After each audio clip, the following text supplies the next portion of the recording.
मित्रों नमस्कार। पुस्तकनामा के इस 25वें एपिसोड में आप सभी का स्वागत है। मित्रों, इस बार हम फिर 3 किताबें लेके आए हैं। एक किताब है गज़ल की, दूसरी किताब है कहानी की और तीसरी किताब है लघु व्यंग की। तो मित्रों, इनमें जो पहली किताब है वो है फरिश्ते, राजेंद्र प्रसाद पांडे जी का कहानी संग्रह। दूसरा जो संग्रह है वो गज़ल संग्रह है माधव कौशिक साहब का। इनकी किताब है सच लिखना आसान नहीं। और तीसरी जो किताब है लघु व्यंग और वन लाइनर्स की किताब है, ये किताब है डॉक्टर पिलकेंद्र अरोरा की स्ट्रेट ड्राइव। तो मित्रों, सबसे पहले हम बात करते हैं फरिश्ते नाम के इस कहानी संग्रह की। इसको छापा है राधा कृष्ण प्रकाशन ने और कीमत थोड़ी इसकी ज़्यादा है, 595 रुपये। पृष्ठ संख्या है 158 पेज की किताब है। अगर आप चाहते हैं कि आप ऐसी कहानियाँ पढ़ें जो अपने कथन में, अपनी कहन में अनूठी हों, जो जिस भी परिवेश को उठा के चले वो वास्तविक लगे, जिनकी भाषा और जिसकी जो शैली है वो आपको बांधने वाली हो, और जब आप कहानी पढ़ें जहाँ पर व्यंग आता है तो वहाँ आपकी मुट्ठियाँ भीग जाएँ, जहाँ पर मार्मिक प्रसंग आते हैं तो आपकी आँखों की कोरें भीग जाएँ। तो इस संग्रह को आपको पढ़ना चाहिए। फरिश्ते नाम का जो संग्रह है राजेंद्र प्रसाद पांडे जी का। राजेंद्र प्रसाद पांडे जी ग्रामीण पृष्ठभूमि से जुड़े रहे और बहुत वरिष्ठ अधिकारी रहे प्रशासनिक सेवा में, और उनकी दो उसमें देखता हूँ कि 3 तरीके की इसमें रचनाएं हैं। पहली रचना है वो है जो सीधे सीधे गांव से जुड़ी हुई, गांव के भी बहुत गरीब तबके से वो जुड़ी हुई हैं, और गांव भी जो बहुत ठेठ गांव है जहाँ पर अभी शहरीकरण की जो है आंधी है वो उस हद तक नहीं पहुँची है, वो कहानियाँ हैं।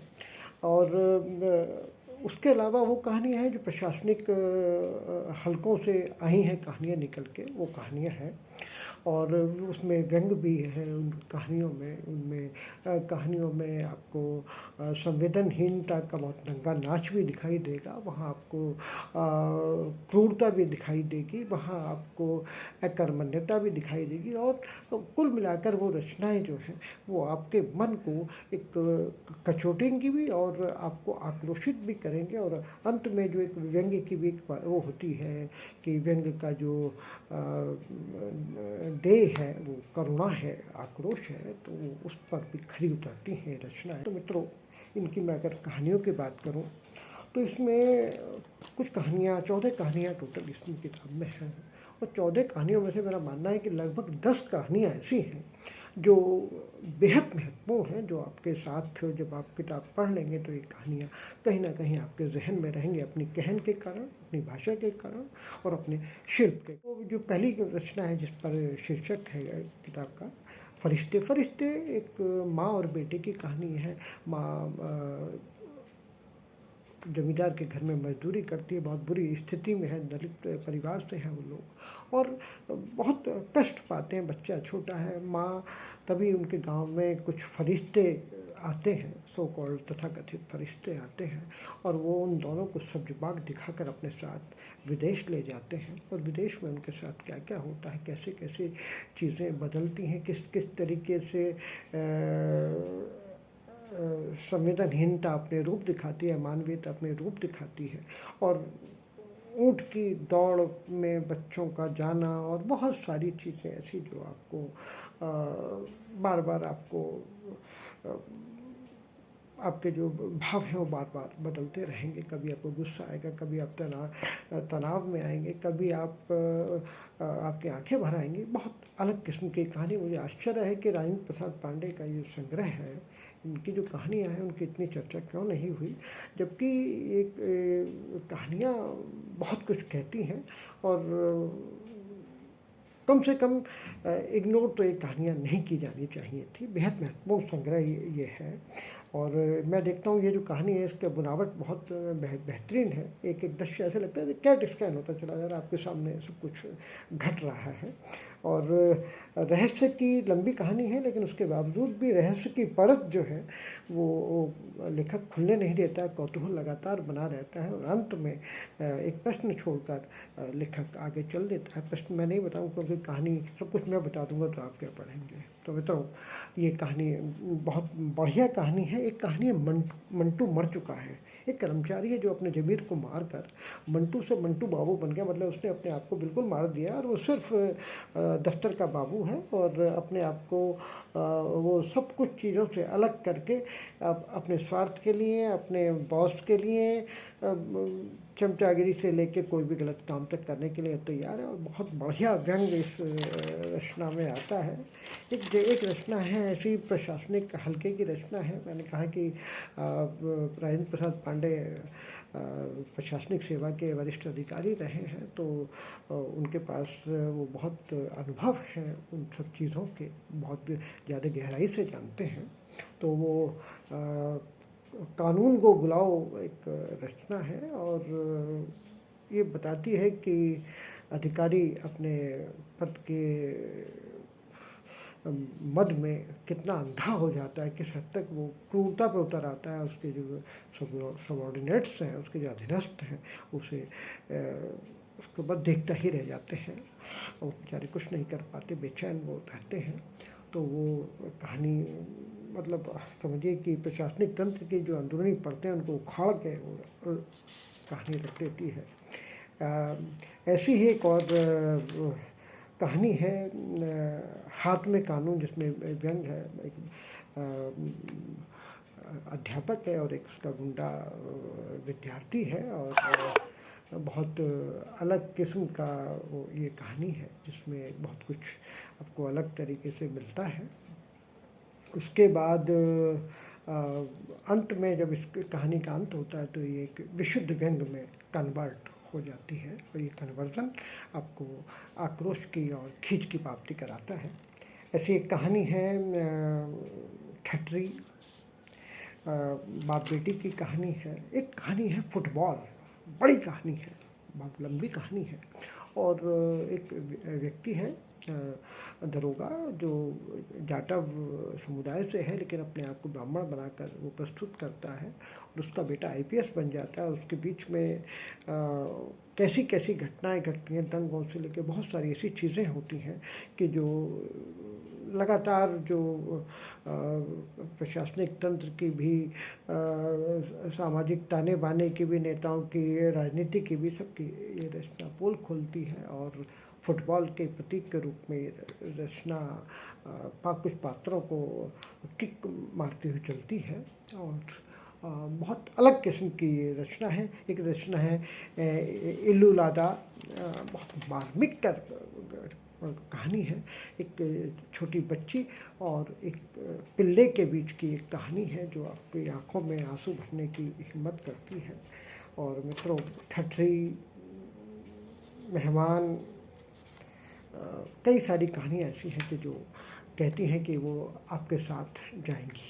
बढ़िया कहानियाँ। मैं कहता हूँ कि ये संग्रह जो है अपनी कहन के कारण, अपने शिल्प के कारण, अपनी भाषा के कारण और अपने अनूठे तेवरों के कारण, और विशेष रूप से जहाँ जहाँ गांव आता है इस संग्रह में, वहाँ ऐसा लगता है जैसे कि एक एक इंच से गांव की से राजेंद्र प्रसाद पांडे परिचित हैं। और विशेष रूप से जहाँ पर वो गांव की कहानी कहते हैं, वहाँ वो बेहद प्रभावित करते हैं और ये कहानियाँ आपकी स्मृति में रह जाती हैं। मुझे लगता है कि इस संग्रह को पढ़ा जाना चाहिए। और मैं भी तो इस बात पर भी आश्चर्यचकित हूँ कि इन कहानियों की उतनी चर्चा क्यों नहीं हुई, जबकि ये कहानियाँ इससे कहीं बहुत ज़्यादा बेहतर चर्चा डिजर्व करती थी। मित्रों, इसके बाद जो दूसरी किताब है माधव कौशिक की चुनी हुई गज़लों की किताब, सच लिखना आसान नहीं है। माधव कौशिक की जो मैंने रचनाएँ पढ़ी हैं, उनको मैं देख रहा हूँ कि माधव कौशिक अपने अंदर की जो बेचैनी है उसका अनुवाद गज़लों में करते हैं, शेरों में करते हैं। और उनकी कोशिश रहती है कि उनकी भाषा उनका शिल्प इस प्रकार का हो कि उनका जो वो किया हुआ अनुवाद है वो सीधे सीधे पाठकों तक पहुंच जाए। उसमें वो अधिकांश गज़लों में सफल हैं। उनकी मैं आपको बताऊं तो चाहे वो प्रेम पर बातें करें, चाहे वो घर पर बातें करें, चाहे वो रिश्तों पर बातें करें, उनमें एक अलग किस्म का तनाव, अलग किस्म की बेचैनी, अलग किस्म की एक छटपटाहट दिखाई देती है। वो चाहती है जैसे कि सब कुछ बदल दे। बल्कि सच कहूँ तो ये जो पूरी गज़लें हैं, इनमें अधिकांश गज़लें जो हैं वो आज के हालात का तबसरा है, आज के हालात का ईमानदार बयान है। इनकी गज़लों के कुछ रंगों से आपको परिचित कराता हूँ। सबसे पहले कारवां दिल का हम देख लेते हैं कि नदी के सामने आकर रुकेगा कारवां दिल का। नदी के सामने आकर रुकेगा कारवां दिल का, कई जन्मों से प्यासा है असल में आसमां दिल का। चलो इन बंद कमरों में ही कोई रास्ता ढूंढें, चलो इन बंद कमरों में ही कोई रास्ता ढूंढें, कहीं ऐसा न हो कि मार ही डाले धुआं दिल का। चलो इन बंद कमरों में ही कोई रास्ता ढूंढे, कहीं ऐसा न हो कि मार ही डाले धुआं दिल का। जरा सी ठेस लगते ही बिखर जाएगा शिराज़ा, बहुत मुश्किल से बन पाया है कच्चा मकान दिल का। और जब आप दिल की बात करते करते जब आप जहन पर आते हैं, जहन की पटरियों पर उतरती है आपकी शायरी की ट्रेन, तो इस तरह से कहती है कि सिर्फ उन्हीं लोगों का चर्चा होता है अखबारों में, वक्त जिन्हें चिनवा देता है जीते जी दीवारों में। और ये देखिए तेवर देखें कि उसे बताओ सिवा धूप, उसे बताओ सिवा धुएं के उसको और मिलेगा क्या। कब से घर को ढूंढ रहा है इन जलते अंगारों में, हाथों में हथकड़ी पाँवों में बेड़ी पहने मानवता, गुनहगार सी खड़ी हुई है सदियों से दरबारों में। और एक और शेर देखें कि आदमी के खून में पहली सी वो हलचल कहाँ, आदमी के खून में पहली सी वो हलचल कहाँ, दूसरों के दर्द से इंसानियत घायल कहाँ। और चिलचिलाती धूप की जो दहशतों को सोख ले, चिलचिलाती धूप की जो दहशतों को सोख ले, आज की पीढ़ी के सिर पर प्यार का आंचल कहाँ। और देखें कि ये देखें कि बहुत अलग किस्म का शेर है और बड़ा तीखा ये शेर है कि मुश्किल से मौका मिलता है दिल की नाफरमानी का, आओ खुद को देश निकाला दे दे काले पानी का। तो मित्रों, ये जो माधव कौशिक साहब की गज़लों का संग्रह है, उनकी चुनिंदा गज़लों का, वो ये कहता है कि अगर आप हमें नहीं पढ़ रहे हैं तो आप कुछ बहुत कीमती मिस कर रहे हैं। मित्रों, तीसरी किताब है स्ट्रेट ड्राइव। ये किताब है डॉक्टर पिलकेंद्र अरोरा की। ये प्रयोगधर्मी किताब है। उन्होंने पिलकेंद्र जी ने इसमें अपनी जो फेसबुक की जो टिप्पणियाँ हैं 1 साल की, आप जो लोग पिलकेंद्र अरोरा को जानते हैं वो जाने माने व्यंगकार हैं और साहित्यिक विषयों के तो शायद वो सर्वश्रेष्ठ व्यंगकार हैं, उस पर उनकी महारत हासिल है। इसमें भी इन्होंने जो लघु व्यंग जो कहा है, मतलब जो फेसबुक की जो उनकी टिप्पणियाँ हैं, और उनकी जो सामान्य तौर पर भी जो टिप्पणियाँ होती हैं वो बहुत ही चुटीली होती हैं। उन्होंने लिखा भी है कि वो कुछ चुटकियाँ कुछ चोटकियाँ। तो इनका जो स्ट्रेट ड्राइव नाम का ये जो संग्रह है, इसमें उनकी वन लाइनर्स भी हैं, फेसबुक की चुटीली टिप्पणियाँ भी है, चुटकीली टिप्पणियाँ भी हैं, दोनों ये हैं। और साहित्यिक विषयों पर इनका अधिक ध्यान है और कई बार बहुत तीखी तीखी चीज़ें भी उनके यहाँ से आती हैं। और विशेष रूप से जहाँ पर साहित्य की बात करें, और जब आप वन लाइनर्स में इन्होंने और भी बातें की हैं काफ़ी। मैंने देखा है कि उन्होंने दिया है न्यूक शब्द दिया है। न्यूक मतलब न्यूनतम कष्ट, किसको? फेसबुक के पाठकों को। तो इसमें इनकी संक्षिप्त व्यंग्यात्मक टिप्पणियाँ यानी लघु व्यंग हैं। और लघु व्यंग जो है वो आज के समय में लघु कथा से मिलता जुलता है और अंदाज़ उनका अपना अलग है, क्योंकि उनके पास विट का खजाना है, आयरनी का वो बेहतरीन इस्तेमाल करते हैं। प्रतीकों को ऐसे प्रतीक इस्तेमाल करते हैं जो थोड़ी सी देर के बाद उनकी परतें खुल जाती हैं, जो समझ में आने लगते हैं। तो ये जो संग्रह है स्ट्रेट ड्राइव, इसको छापा है न्यू वर्ल्ड पब्लिकेशन में, और इसकी कीमत थोड़ी सी ज़्यादा है, 350 रुपये, 194 पेज की किताब है। लेकिन ये जो वन लाइनर्स हो, चाहे इसमें जो लघु व्यंग हो, दोनों ही पढ़े जाने की मांग करते हैं। एक जगह आप देखें कि पढ़ने की आदत के ऊपर है कि साहित्य में पाठकों का संकट कितना भी गहरा जाए, पर साहित्य के इतिहास में पहले सजग पाठक के रूप में टाइपिस्ट और दूसरे सतर्क पाठक के रूप में प्रूफ रीडर का योगदान सदा अमर रहेगा। अब छोटी सी बात में टोटल 3.25 लाइनें हैं और इन्होंने पूरा खोल दिया कि हिंदी में अब पढ़ना लिखना जो है वो लगातार बंद होता जा रहा है। मित्रों, एक ऐसी और देखें कि एक जगह है कि आदर्श आलोचक वे हैं जिन्हें किसी सुंदर बगीचे में खिले हुए रंग बिरंगे फूल सिर्फ इस कारण अच्छे नहीं लगते कि वहाँ लगी तख्तियों पर फूल की जगह फूल तोड़ना मना है लिखा है, और इसी आधार पर वे बगीचे और माली दोनों को खारिज कर देते हैं। इसी तरह की और भी इसमें चीज़ें हैं। और एक देखें कि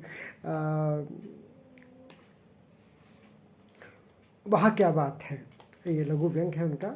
उन्होंने व्हाट्सएप ग्रुप में एक नया व्यंग डाला, लोगों ने वाह वाह की और प्रशंसा की, पुल और पुलियाएँ बांधी।